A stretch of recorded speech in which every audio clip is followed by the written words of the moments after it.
ஏசப்பா ஏசப்பா என் பாவத்தை மன்னித்து விடுவப்பா. அப்ப அப்படி சொன்னா அவங்க கிறிஸ்தவர்கள் வேற மதம். முகமது நபியே என் பாவத்தை மன்னிச்சு விடுங்கப்பா அப்படின்னு சொன்னா நம்ம முஸ்லிமா? ரெண்டுக்கு என்ன வேறுபாடு? இதுதான் ஈமானுக்கு உண்டான அடையாளமா? இது ஈமானை வளர செய்கிறதா, ஈமானை அழிக்க செய்கிறதா? இதுதான் கேள்வி. நபிகள் நாயகம் ஸல்லல்லாஹு அலைஹி வஸல்லம் அவர்களை ஒரு மனிதர் நேசிக்கிறார் என்றால் அதனுடைய முதல் அளவுகோல் அல்லாஹ்வுடைய தூதரை பின்பற்றுவதுதான், நபி அவர்களை பின்பற்றுவதுதான். இதை தாண்டி நேசத்திற்கு ஒரு விளக்கம் குர்ஆன்ல ஹதீஸ்ல எங்கேயாவது காட்டிருங்க பாப்போம். ரசூலுல்லாஹ்வை நம்ம போகிறோம் என்ற பேர்ல ரசூலுல்லாஹ் தடுத்ததைத்தான் இந்த சமூகம் செய்து கொண்டு இருக்கிறது. அதனால இந்த தீமைகளை இன்னும் ஒழிக்கணும். அஸ்ஸலாமு அலைக்கும் வரஹ்மத்துல்லாஹி வபரகாத்துஹு. கண்ணியம் நிறைந்த எல்லாம் வல்ல ஏக இறைவனின் நல்லடியார்களே, ரபியுல் அவ்வல் என்ற மாதத்தை நாம் எல்லாம் அடைந்திருக்கிறோம். ரபியுல் அவ்வல் மாதம் என்றாலேயே நம் தமிழகத்தை பொறுத்த மட்டில் நபி பிறந்த தின விழா என்று சொல்லப்படுகின்ற மீலாது விழாக்கள் கொண்டாடப்படுவதும், பிறை 1 முதல் 12 வரை ஒவ்வொரு நாளும் மகரிபுக்கு பிறகு பள்ளிவாசல்களிலே மௌலூது என்ற அந்த கவிதைகளை படிப்பதும், சில நேரங்களிலே வீடுகளிலே இந்த மாதத்திலே நபி அவர்களை நேசிக்கிறோம், நபி அவர்களுடைய நேசத்தை வெளிப்படுத்துகிறோம் என்ற அடிப்படையிலே இது போன்ற பாடல்களை படிப்பதும் கடந்த காலத்திலே மிகுதியாக இருந்து இன்றைக்கு குறைந்து கொண்டு வருவதையும் பார்க்கலாம். அதே நேரத்தில் இந்த பிதாத்தான ஷிர்கான இந்த காரியங்கள்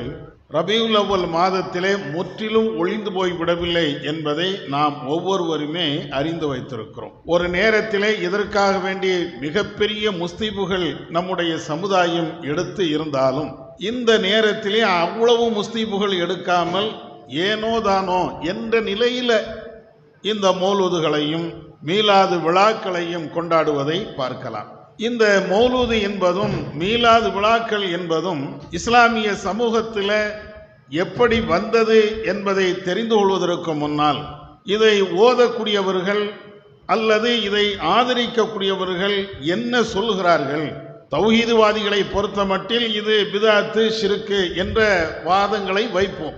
ஆனாலும் அந்த வாதங்களை அவர்கள் ஏற்காமல் இல்லை இதை ஓதியே தீர வேண்டும் என்று இன்றைக்கும் விடாப்பிடியாக இருப்பதற்கு அவர்களிடத்தில் என்ன வாதங்கள் இருக்கிறது, அது சரியான நியாயமான வாதங்கள் தானா என்பதை பல தடவை நாம் கேட்டு இருந்தாலும் மனிதன் மறதிக்காரன் என்ற அடிப்படையில் இது போன்ற செய்திகள் அவ்வப்போது நமக்கும் மறந்து விடுகிறது. எனவே நினைவுபடுத்தக்கூடிய விதமாக அந்த வாதங்கள், அதற்கு உண்டான மறுப்புகள் என்ன என்பதை பார்ப்போம். மௌலூது ஓதக்கூடிய மீலாது விழாக்கள் கொண்டாடக்கூடிய இவர்கள் மிக முக்கியமாக வைக்கக்கூடிய ஆதாரம் என்னவென்றால் நபி அவர்களை நாங்கள் நேசிக்க வேண்டும். ஒரு மூமின் நபி அவர்களை நேசிப்பது ஈமானை சார்ந்தது. எனவே இந்த நபி அவர்களை நேசிக்கக்கூடிய ஒரு மனிதர் நபி அவர்களுடைய புகழை பாடுகிறோம், இது எந்த அடிப்படையில் தவறு? நான் என்னுடைய தகப்பனாரை நான் நேசிக்கிறேன், என்னுடைய தகப்பனாரை நான் நேசிக்கின்ற பொழுது என்னுடைய தகப்பனாரை அவ்வப்போது பாராட்டியும் பேசுவேன். நேசத்தினுடைய வெளிப்பாடு அவரை பாராட்டி பேசுவது. என்னுடைய தகப்பனார் கடுமையான உழைப்பாளி, என்னுடைய தகப்பனார் எனக்கு தேவையான அனைத்து சொத்தையும் தந்தார், எனக்கு படிப்புகளை தந்தார், நான் சரியான பாதையிலே செல்வதற்கு வழிகாட்டியாக அவர் இருந்தார், என் தகப்பன் மாதிரி உலகத்தில் யாரையும் நான் பார்க்கவில்லை என்று தகப்பனை மதிக்கக்கூடிய தகப்பனை நேசிக்கக்கூடிய ஒருவர் தன்னுடைய தகப்பனை போற்றி அவர் பேசுகிறார் என்றால் இது தவறா? இது தவறு என்று யாராவது சொல்வார்களா? இதே போன்றுதான நபி அவர்களை நாங்கள் நேசிக்கிறோம், நபி அவர்களை நாங்கள் போற்றுகிறோம், இதுல என்ன தப்பு இருக்கிறது என்ற இந்த வாதத்தை அவர்கள் வைக்கிறார்கள். அடுத்து இன்னொரு வாதம் என்னவென்றால், ஒரு காலத்தில் சமூக நன்னிலக்கம் என்பது தமிழகத்திலே தலைதோங்கி இருந்தது.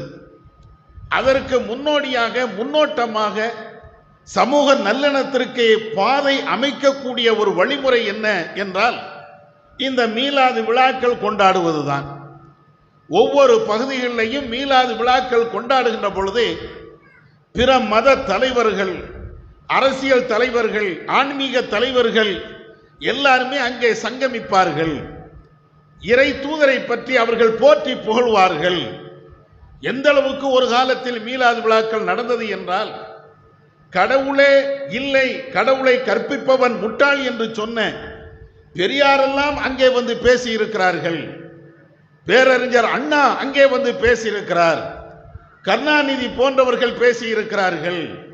இப்படி சமய நல்லிணக்கத்திற்கு எடுத்துக்காட்டாக மீலாது விழாவை நாங்கள் நடத்துகிறோம் என்றால் முகமது நபி மீது கொண்ட அந்த அன்புதான் அதற்கு அடிப்படை காரணம். இன்றைக்கு இவைகள் எல்லாவற்றையும் இவர்கள் வந்து தௌஹீத் என்கிற பேர்ல, ஷிர்க் என்ற பேர்ல கிறுக்குத்தனமாக இவர்கள் உளறி எல்லாத்தையும் மூடி வைத்து விட்டார்கள் என்ற இந்த வாதத்தையும் இன்றைக்கும் சமூக வலைதளங்களில் நீங்கள் பார்க்கலாம். மீலாது விழா கொண்டாடுவதற்கும் அதே போன்று மௌலூதுகள் ஓதுவதற்கும் அவர்கள் அடிப்படையாக வைக்கக்கூடிய வாதம், நபி மீது நாங்கள் முஹப்பத் வைத்திருக்கிறோம், பிரியம் வைத்திருக்கிறோம். இதுதான் அதுக்குண்டான அடிப்படை. நபி மீது முஹப்பத் வைப்பதை இஸ்லாம் எங்கேயாவது மறுக்கிறதா? எங்கேயுமே மறுக்கவில்லை. முகமது நபி அவர்கள் மீது முஹப்பத் வைக்க வேண்டும், பிரிய வைக்க வேண்டும் என்பதற்கு குர்ஆன்ல இருந்து ஹதீஸ்ல இருந்து ஏராளமான சான்றுகள் இருக்கிறது. 1-2 சான்று என்று நாம சொல்ல முடியாது. நபிகள் நாயகம் ஸல்லல்லாஹு அலைஹி வஸல்லம் அவர்கள் சொல்லி காட்டுகிறார்கள், லா யுமினன்ன அஹதுக்கும் ஹத்தா அகூன அஹப்ப இலைஹி மின் வாலிதிஹி வ வலதிஹி வன்னாசி அஜ்மஈன். உங்கள ஒருவர் மூமினாக இருக்க வேண்டுமா, இறைவனை நம்பிக்கை கொண்டவராக இருக்க வேண்டுமா? அப்படி என்றால் அவர் என்னை நேசிக்க வேண்டும். அவருடைய பிள்ளைகளை விட, பெற்றோர்களை விட, ஏன் இந்த உலகத்தில் இருக்கக்கூடிய எல்லா மனிதர்களை விட நான் அவனுக்கு நேசத்துக்குரியவனாக இருக்க வேண்டும். இன்னும் சொல்ல போனால் அவனுடைய உயிரை விட அவனுக்கு நேசத்துக்குரியவனாக நான் இருக்கணும். இப்படி ஒரு மனுஷன் இருந்தால்தான் மூமின். அப்துல் காரி என்று பேர் வைத்தால் மூமின் அல்ல. நபி அவர்களுடைய நேசம், நபி அவர்களுடைய பிரியம் இந்த உலகத்தை விட அவரிடத்தில் இருக்க வேண்டும். எல்லாத்தை விட ரசூலுல்லாஹ் தான் இப்படின்னு இருக்கணும். இது புகார்ல இடம்பெறுகின்ற ஒரு செய்தி. நபி அவர்கள் ஒரு சபையில் இருக்கிறாங்க. உமர் ரலியல்லாஹு தஆலா அன்ஹு அவங்களும் அங்க உட்கார்ந்து இருக்கிறாங்க. நபி அவர்கள் உமருடைய கையை பிடித்து கொண்டு ஏதோ பேசிக்கிட்டே இருக்கிறாங்க. ரசூலுல்லாஹ்வுடைய கை உமர் ரலியல்லாஹு தஆலா அன்ஹு அவங்க மேல படுது என்றால் சாதாரண ஒரு விஷயமா? அவ்வளவு அற்புதமாக 2 பேருமே தோழர்கள், 2 பேரும் உட்கார்ந்து பேசிட்டே இருக்கிறாங்க. அப்ப உமர் ரலியல்லாஹு தஆலா அன்ஹு அவங்க சொல்றாங்க, அல்லாஹ்வின் தூதரே, நான் உங்களை ரொம்ப நேசிக்கிறேன். எந்த அளவுக்கு தெரியுமா? என்னை விட, என் பிள்ளைகளை விட கடுமையாக நேசிக்கிறேன். இல்லா நஃப்சி, என் உயிரை தவிர, என் உயிரை தவிர என் பிள்ளைகளை விட, பெற்றோர்களை விட உங்களை மேல நான் அவ்வளவு நேசம் வச்சிருக்கிறேன். 2 பேரும் உட்கார்ந்து இருக்கும் போது நட்பு ரீதியாக மனம் விட்டு பேசுவாங்களா இல்லையா?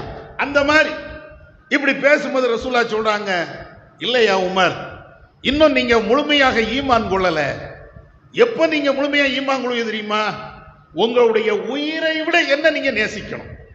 உங்களுடைய பெற்றோரை விட, பிள்ளைகளை விட, உங்களுடைய உயிரை விட நான் நேசிக்கணும் அப்படின்னு ஒண்ணுதான் உமர் அவங்க உடனே சொல்றாங்க, அல்லாஹ்வின் தூதரே, என்னுடைய உயிரை விட நான் நேசிக்கிறேன். அல் ஆன் யா உமர், உமரே, இப்பொழுதுதான் நீங்கள் முழுமையாக ஈமானோடு இருக்கிறீர்கள் என்று நபி அவர்கள் சொன்ன இந்த செய்தியை புகார்ல நீங்க பார்க்கலாம். இது மாத்திரம் இல்லை, ஒரு நபி தோழர் வருகிறார், அல்லாஹ்வுடைய தூதரிடத்தில் கேட்கிறார், மத்தஸ்ஸா, அல்லாஹ்வின் தூதரே, கியாமத் நாள் எப்போ வரும்? ரசூலுல்லாஹ் தோழர்கள்ட்ட பேசும்போது நட்பு ரீதியாக தான் பேசுவாங்க. கடுகடுத்த முகத்தோடு, சினம் கொண்ட முகத்தோடு அவங்க பேச மாட்டாங்க. கேள்வியே கேட்டாலும் அந்த சிரிச்ச முகத்தோடு ரசூலுல்லாஹ் பதில், என்ன மறுமையை பத்தி நீ கேட்கிற, என்ன வச்சிருக்கிற, என்னத்தை தயார் பண்ணி வச்சிருக்கிற அப்படின்னா என்ன அர்த்தம்? மறுமை வந்து விட்டது என்றால் சொர்க்கத்துக்கு போகணும், நரகத்தில் இருந்து உன்னை காத்து கொள்ளணும், என்ன வச்சிருக்கிற? அவரும் அதே மாதிரி ரசூலுல்லாஹ் கேட்ட அந்த தமாஸ் அடிப்படை அவரு சொல்றாரு, அல்லாஹ்வின் தூதரே, என்கிட்ட ஒண்ணும் கிடையாது, உங்களை மறுமையை நான் நேசிக்கிறேன், உங்களை நேசிக்கிறேன், வேற என்ன என்கிட்ட இருக்குது? உங்களை நேசிச்சா போறாதா? உடனே ரசூலுல்லாஹ் சொல்றாங்க, அந்த மன் அஹ்பப்த, நீ யாரை நேசிக்கிறாயோ அவரோடு மறுமையில நீ இருப்பாய். இப்படி எல்லாம் ரசூலுல்லாஹ் சொல்றாங்க. எவ்வளவு அற்புதமான ஒரு வார்த்தை. இந்த ஹதீஸ் அறிவிக்கக்கூடிய அனஸ் அவங்க சொல்லுவாங்க, ரசூலுல்லாஹ் அந்த வார்த்தையை சொன்ன உடனே எங்களுக்கு அவ்வளவு மகிழ்ச்சி, மட்டற்ற மகிழ்ச்சி. அத மாதிரி நான் வாழ்க்கையில இப்படி ஒரு மகிழ்ச்சியை நான் பார்த்ததே இல்லை. ரசூலுல்லாஹ்வை நேசித்தால் எனக்கு சொர்க்கம், நபி அவர்களோடு நான் சொர்க்கத்தில் இருப்பேன் அப்படின்னா அதை விட சிறப்பு வேற என்ன வேணும்? அதை விட ஒரு மகிழ்ச்சி தரக்கூடிய விஷயம் வேற என்ன இருக்க முடியும்? அதனால நான் ரசூலுல்லாஹ் நேசிப்பேன், அபூபக்கர் ரலியல்லாஹு தஆலா அன்ஹு அவங்கள நேசிப்பேன், உமர் ரலியல்லாஹு தஆலா அன்ஹு அவங்கள நான் நேசிப்பேன், எல்லாத்தையும் நான் நேசிக்கிறேன். ரசூலுல்லாஹ்வுடைய அந்த விருப்பம், அந்த பிரியம் இருந்தால் போதும். இத மாதிரி நிறைய ஹதீஸ்கள் இருக்கு. இந்த ஹதீஸ் எல்லாம் எதை சொல்கிறது? நபி அவர்களை நேசிக்கணும், நபி அவர்கள் மீது பிரியம் வைக்கணும், இது எல்லாம் சொல்லுது. இதுல மாற்று கருத்தே கிடையாது. இந்த ஹதீஸ்கள் எல்லாத்தையும் வைத்துக் கொண்டுதான் எங்க கொண்டு போய் முடிச்சு போடுவாங்க? மௌலிது ஓது, மீலாது விழா கொண்டாடு. ரசூலுல்லாஹ்வை நேசிக்கவில்லை என்றால் நீ சொர்க்கம் போக முடியாது. ரசூலுல்லாஹ்வை நீ நேசிக்கவில்லை என்றால் மூமினாக ஆக முடியாது. அப்ப ரசூலுல்லாஹ்வை நீ நேசிக்க வேண்டும் என்றால் மௌலிது ஓதினால் ரசூலுல்லாஹ்வுடைய நேசம் கிடைச்சிடும். நீ மீலாது விழா கொண்டாடினால் நபி அவர்களை நேசித்ததனுடைய வெளிப்பாடு இப்படின்னு கொண்டு போய் ஒரு முடிச்சு போட்டு விட்டுருவாங்க.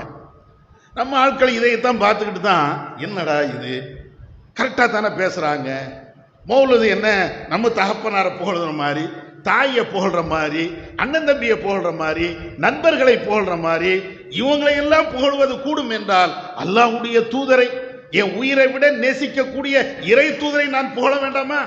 அதுல புகழக்கூடிய வார்த்தை தானே இருக்கிறது. அப்ப ஏன் மௌலிது கூடாது? நபி அவர்களுடைய வரலாறுகளை, நபி அவர்கள் செய்த தியாகங்களை, இந்த உலகத்திற்கு அவர்கள் சொல்லி காட்டிய பல்வேறு செய்திகளை மீலாது மிலா மேடைகளை போட்டு அதுல பேசுறோம். நாங்க அதுல வேற என்னத்தை பேசிட்டோம்? நபி அவர்கள் தங்களுடைய குடும்பத்தில் எப்படி நடந்தார்கள் அந்த வரலாறுகளை சொல்கிறோம். நபி அவர்களுடைய பழக்க வழக்கங்கள் எப்படி இருந்தது, அவங்களுடைய நற்குணங்கள் எப்படி இருந்தது, அதை பத்தி மீலாது விழா மேடைகள் போட்டு பேசுறோம். இது எப்படிப்பா தப்பு? ரசூலுல்லாஹ்வை நேசிக்கணும், அதனுடைய வெளிப்பாடு மீலாது விழா. ரசூலுல்லாஹ்வை நேசிக்கணும், அதனுடைய வெளிப்பாடு மௌலிது ஓதுவது. இங்க கொண்டு வந்து நிப்பாட்டிடுவாங்க. இந்த மௌலிது என்பது நபி அவர்களை பாராட்டக்கூடிய, நபி அவர்களை புகழக்கூடிய ஒன்றா அல்லது அதை தாண்டி வேற எதுவும் அதுல இருக்குதா? இதுதான் கேள்வி. ரசூலுல்லாஹ்வை நேசிக்கணும் என்றால் அதனுடைய அளவுகோல் என்ன? அல்லாஹ்வுடைய தூதர் நபி அவர்களை நேசிக்க வேண்டும் என்பதற்கு எதையும் சொல்லிட்டு தரலையா? எல்லாத்தையும் விட்டுட்டு போயிட்டாங்களா? என்ன நேசிங்க, என்ன நேசிங்க என்று சொன்ன ரசூலுல்லாஹ் என்ன நேசிக்கணும்னா என்ன ரசூலுல்லாஹ் சொல்லலையா? என்னை புகழுங்கள், என்னை பாராட்டி பேசுங்கள் என்று சொன்ன அந்த ரசூலுல்லாஹ் தன்னை எப்படி பாராட்டணும், எப்படி புகழ்ந்து பேசணும் அதுக்கு வழிகாட்டி இருக்கிறாங்களா இல்லையா? ரசூலுல்லாஹ்வை புகழணும், அதுக்கு வழிகாட்டுதல் இருக்கிறது. நபி அவர்களை நேசிக்கணும், அதுக்கு வழிகாட்டுதல் இருக்கிறது. என்ன வழிகாட்டுதல்? நபிகள் நாயகம் ஸல்லல்லாஹு அலைஹி வஸல்லம் அவர்களை ஒரு மனிதர் நேசிக்கிறார் என்றால் அதனுடைய முதல் அளவுகோல் அல்லாஹ்வுடைய தூதரை பின்பற்றுவதுதான், நபி அவர்களை பின்பற்றுவதுதான். இதை தாண்டி நேசத்திற்கு ஒரு விளக்கம் குர்ஆன்ல ஹதீஸ்ல எங்கேயா இருந்து காட்டிருங்க பார்ப்போம். ஒரு தலைவரை நான் நேசம் கொள்கிறேன் என்றால் வாய் அளவுல சொல்லிட்டு போயிடலாம், அது அரசியல் தனம். நான் அந்த தலைவரை நேசிக்கிறேன், இந்த தலைவரை நேசிக்கிறேன் அப்படின்னு ஒரு அரசியல்வாதி சொல்லுவான், ஒரு தொண்டனை சொல்லுவான், தலைவா உனக்காண்டி என் உயிரை கூட கொடுப்பேன், தீ குளிப்பேன் அப்படிமா. அந்த மாதிரி நேசமா?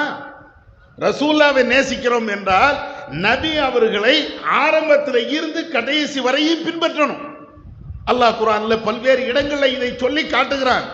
குல் இன் குன்தும் துஹிப்பூனல்லாஹ ஃபத்தபிஊனி, நீங்கள் இறைவனை நேசிக்கிறீர்களா, அல்லாஹ்வுடைய பிரியம் உங்களுக்கு வேண்டுமா, அல்லாஹ் உங்களை நேசிக்க வேண்டுமா, ஃபத்தபிஊனி, இந்த முஹம்மதை என்னை நீங்கள் பின்பற்றுங்கள். யுஹிப்புக்குமுல்லாஹ், இறைவன் உங்களை நேசிப்பான்.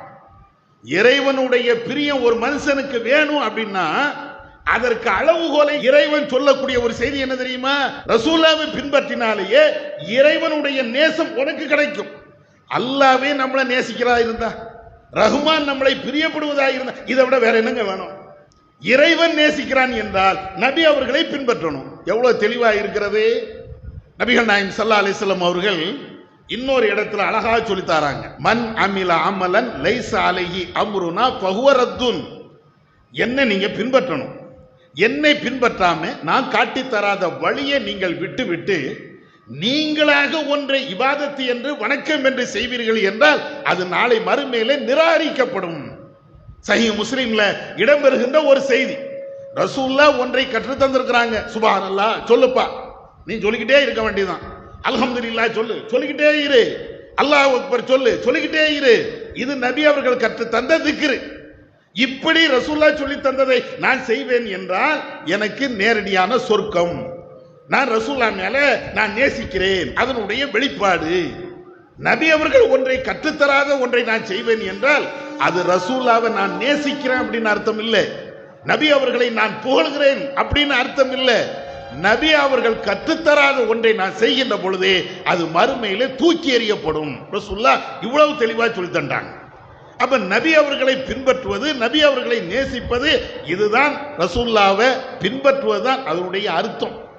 இப்ப ரசூல்லாவை இந்த கோஷ்டி யாராவது பின்பற்றுதாங்களா?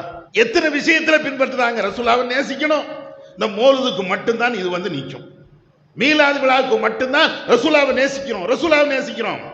எப்ப ரசூல்லாவை நேசிக்கணும் அப்படின்னா ரசூல்லா காட்டி தந்த வழியை பின்பற்று. திருமண விஷயத்துல இருந்து எல்லாத்திலையும் நீ பின்பற்று.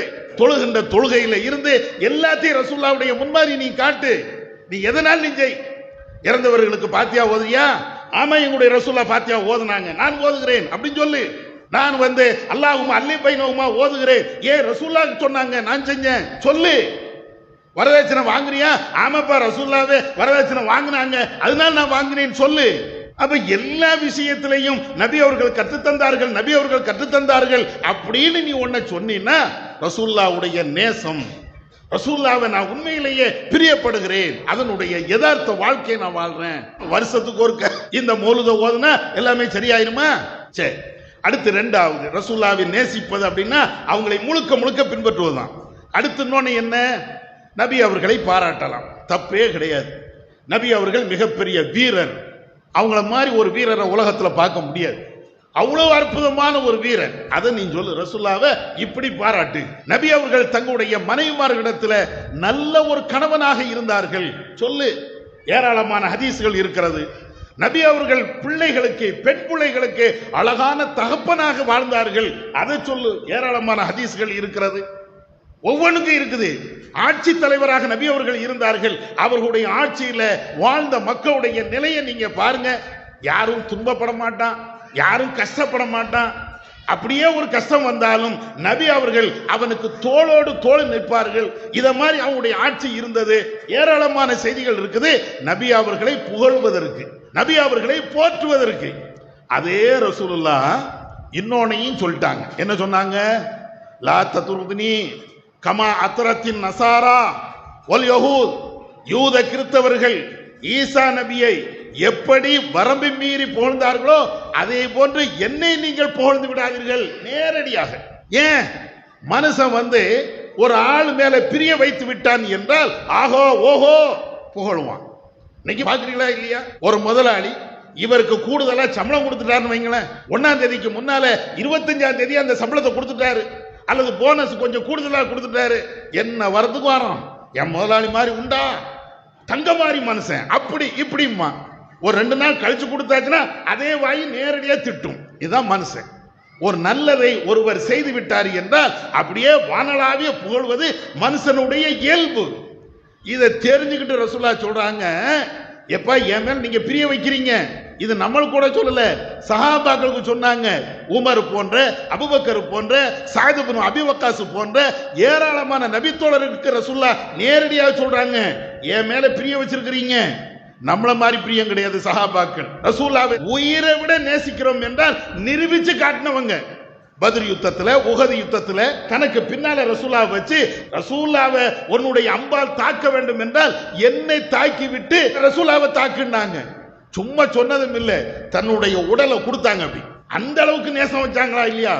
அந்த சஹாபாக்களுக்கு ரசூலா சொன்னாங்க, யூத கிறிஸ்தவர்கள் எப்படி ஈசா நபியை வரம்பு மீறி புகழ்ந்தார்களோ அதே மாதிரி என்னை புகழ்ந்து விடாதீர்கள்.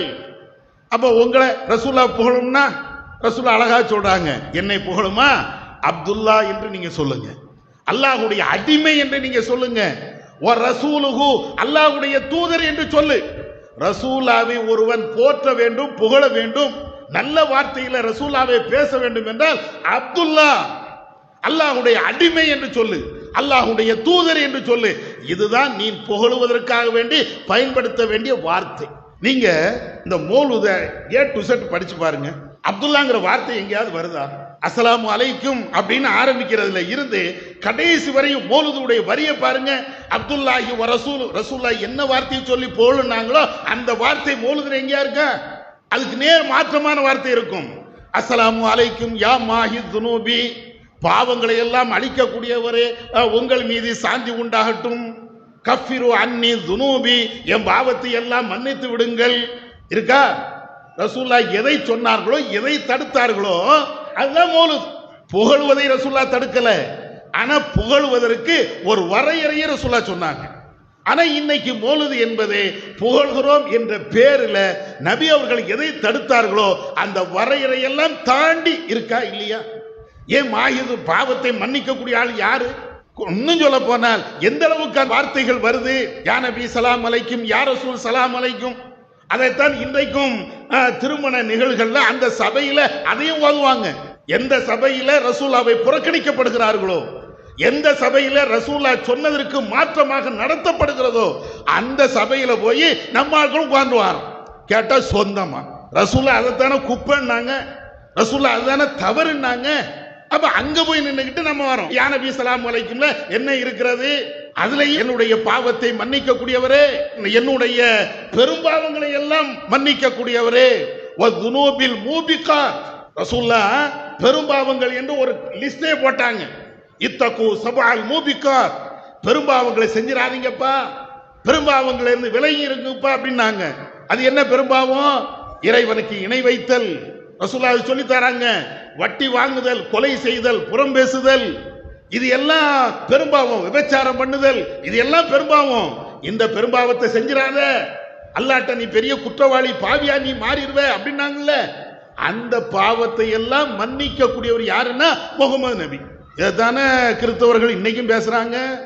ஏசப்பா ஏசப்பா என் பாவத்தை மன்னித்து விடுவப்பா. அப்ப அப்படி சொன்னா அவங்க கிறிஸ்தவர்கள் வேற மதம். முகமது நபியே என் பாவத்தை மன்னிச்சு விடுங்கப்பா அப்படின்னு சொன்னா நம்ம முஸ்லிமா? ரெண்டுக்கு என்ன வேறுபாடு? ஏசப்பா ஏசப்பா என் பாவத்தை மன்னித்து விடு, அது அவங்களுடைய கொள்கை, அதை நாம பேச வரல. ஆனா இப்படி சொன்னால் ஒரு முஸ்லிம் என்ன சொல்கிறான் என்றால், இயேசு இடத்தில் பாவ மன்னிப்பு தேடிவிட்டால் அவன் இஸ்லாத்தை விட்டு போயிட்டான். அப்ப முகமது நபி இடத்தில் பாவ மன்னிப்பு தேடினால் இஸ்லாத்துல இருப்பானா? இதுதான் ஈமானுக்கு உண்டான அடையாளமா? இது ஈமானை வளர செய்கிறதா, ஈமானை அழிக்க செய்கிறதா? இதுதான் கேள்வி. அப்ப அதனால ரசூலுல்லாஹ்வை புகழுகிறோம், ரசூலுல்லாஹ்வை நேசிக்கிறோம் அப்படின்னு சொன்னா ரசூலுல்லாஹ் என்ன விதத்தில் சொன்னார்களோ அங்க இருக்கா? அப்ப இதையெல்லாம் தாண்டி ரசூலுல்லாஹ்வை நம்ம புகழுகிறோம் என்ற பேர்ல ரசூலுல்லாஹ் தடுத்ததைத்தான் இந்த சமூகம் செய்து கொண்டு இருக்கிறது. அதனால இந்த தீமைகளை இன்னும் ஒழிக்கணும்.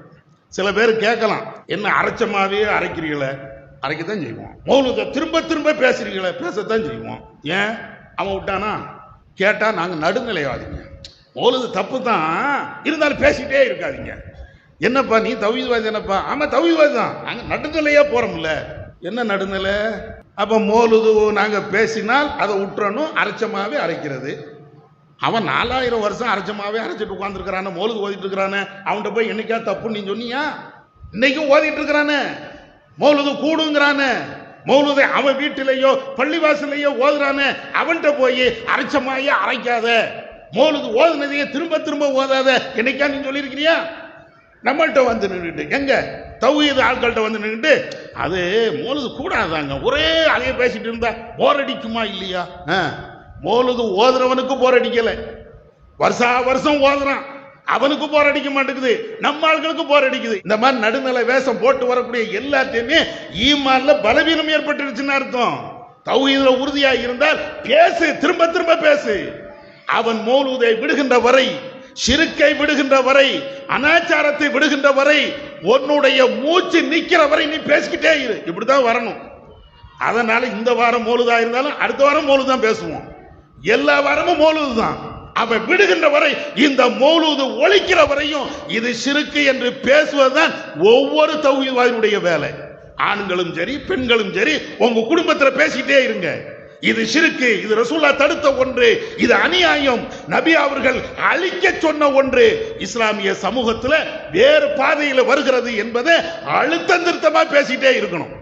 என்னைக்கு பேச்ச விடுகிறோமோ, என்னைக்கு இந்த செய்தியை புறந்தழுகிறோமோ, அன்றைக்கு நம்ம வீட்லையும் புறவாசல் வழியாக இந்த மௌலூது வந்து நிற்கும்.